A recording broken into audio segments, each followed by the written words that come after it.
Arusha mko tayari kwa ajili ya kongamano lile kubwa? So leo nimefanikiwa kufika kwenye viwanja vya Magereza Kisongo. So hapa nilikuwa nimewasili viwanja vya Magereza Kisongo, ninaelekea viwanjani kwenda kutazama mandhari jinsi yalivyo na mazingira jinsi yalivyo. So nimeangalia hapa, nilikuwa natembea, tunajaribu kuangalia, tunaangalia hali ya utulivu ilivyo, hali ya hewa ilivyo, mazingira ambayo yametulia sana, yamepoa sana.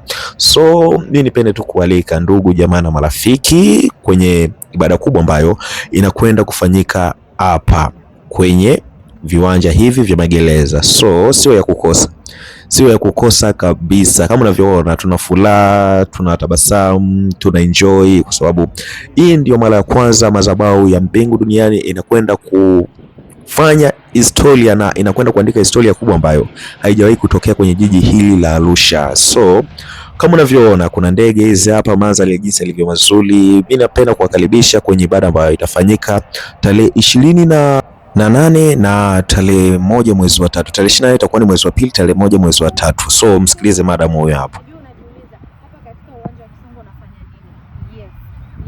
Let me tell you, ngoja nikwambie na wewe mwambie ndugu yako. Ni hivi, katika uwanja huu wa Kisongo kuna tukio kubwa ambalo hujawahi kusikia, ambalo hujawahi kuliona, ambalo ndugu na jamaa na marafiki hawajawahi kuliona. Arusha haijawahi kutokea tukio kama hili. Tangu umeijua Arusha, tangu umezaliwa, hatujawahi kupata tukio kama hili. Ni hivi, tarehe 28 na tarehe 1 tuko na kongamano kwa ajili yako.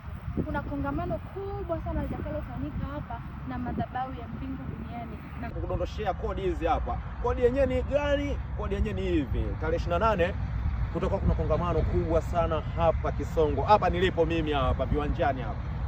Kongamano gani, linahusiana na nini? Hilo itakuwa ni la ushirika wa meza ya Bwana, afu lile la kuinua wale wasongolisi na familia zao. So, wale wasongolisi na familia zao tunakutana wapi?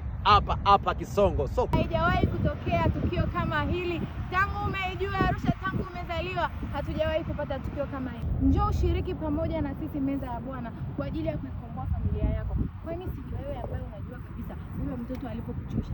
Si wewe unajua kabisa hilo tatizo la siri linapokuchosha ambalo huwezi kumuelezea ndugu yako yote? Si wewe mwenyewe unajua kabisa unavyoliaga usiku kwa ajili ya hayo matatizo na hilo tatizo lilipozidi kuwa kubwa?